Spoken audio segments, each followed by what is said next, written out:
The Siege of Boston began as one of the most decisive phases in the early stages of the American Revolution, when the long-standing tensions between the British colonies in North America and the British government finally erupted into open military conflict. Following the outbreak of hostilities at Lexington and Concord in April 1775, the situation in the New England region changed with remarkable speed. Thousands of colonial militiamen from various small towns and villages began to converge upon the center of British power on the coast, the city of Boston. At the time, the city served not only as a vital hub of commerce, but also as the British military headquarters in the region, making it a primary strategic objective in the conflict that had just erupted.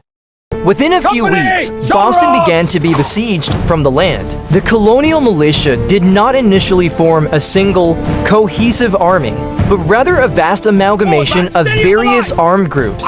Farmers who had left their fields, hunters carrying personal rifles, craftsmen turned soldiers, and civilians who had never before experienced war. Although not professionally trained, they shared one powerful common bond: the conviction that they were defending their own rights and liberties. The strategy they employed was not a frontal assault on the city, but rather a gradual siege. They occupied positions surrounding Boston, particularly on high ground, and along the key access routes connecting the city to the outside world.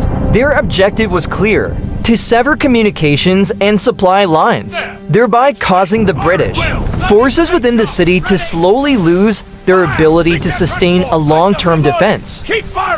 Within the city, the situation became increasingly complicated for the British forces. They still controlled key structures such as the harbor, the fortress, and the military administrative center, but their freedom of movement grew increasingly restricted every day. Their troop movements were monitored by colonial militias that had taken control of the surrounding territory. The city, once the center of control, was now slowly transforming into an isolated enclave. The only route still open for incoming supplies was the sea. British ships had to rely on their naval fleet to transport food, ammunition, and military equipment. However, this reliance also created a major vulnerability, as every shipment became heavily dependent on weather conditions, the safety of navigation, and pressure from militias that were increasingly consolidating their positions on land. Over time, this siege evolved into a stagnant yet highly tense situation.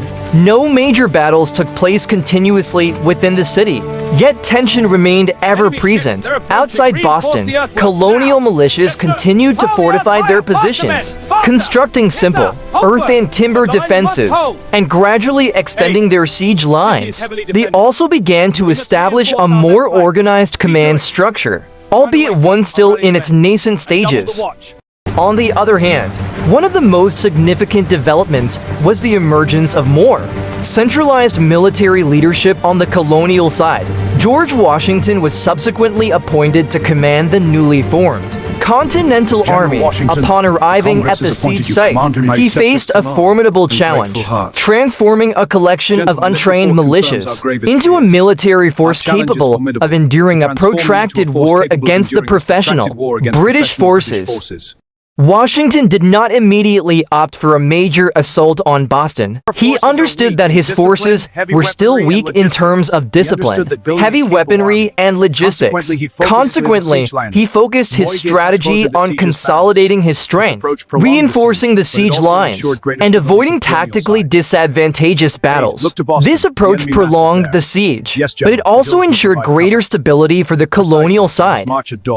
During this period, living conditions on both sides grew increasingly arduous. Inside Boston, British forces faced mounting logistical pressures. Food supplies had to be strictly rationed, and their reliance on seaborne provisions rendered them vulnerable to external disruptions. Troop morale began to suffer from the long-term uncertainty, even though they still retained the advantage of superior weaponry and the protection of the city. Ships watch over us. Outside the city, colonial militias lived under conditions no less arduous.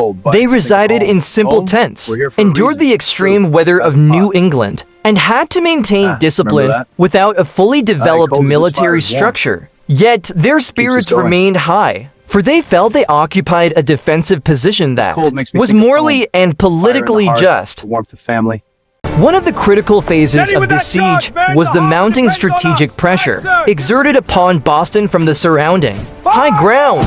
Colonial militias gradually seized control of key hills that directly overlooked the city and the harbor.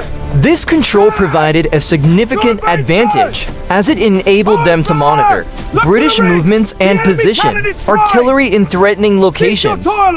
Tensions continued to escalate into early 1776. When the strategic situation shifted significantly, colonial militias successfully positioned artillery in highly advantageous locations, posing a direct threat to the entire city of Boston and the British fleet in the harbor. This development rendered the British position increasingly untenable, as they now faced not only a land siege, but also the threat of fire from the heights. At this juncture, British command realized that defending Boston under such conditions would entail increasingly heavy military costs. While the chances of breaking the siege were diminishing, after considering the situation as a whole, they ultimately made the decision to evacuate.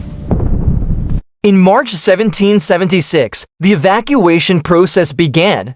British forces, along with Loyalist supporters, began to depart Boston by sea using ships that had been prepared. This evacuation marked the end of a siege that had lasted for months, while also serving as one of the most significant strategic turning points in the ongoing war.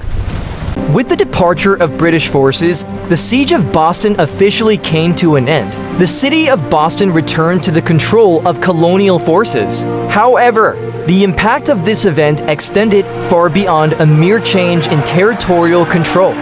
This event proved that colonial forces initially disorganized were capable of confronting and holding at bay one of the world's greatest military powers of the time. Moreover, this siege transformed Boston into an early symbol of a larger struggle, the birth of a new political identity that ultimately led to the formation of the United States.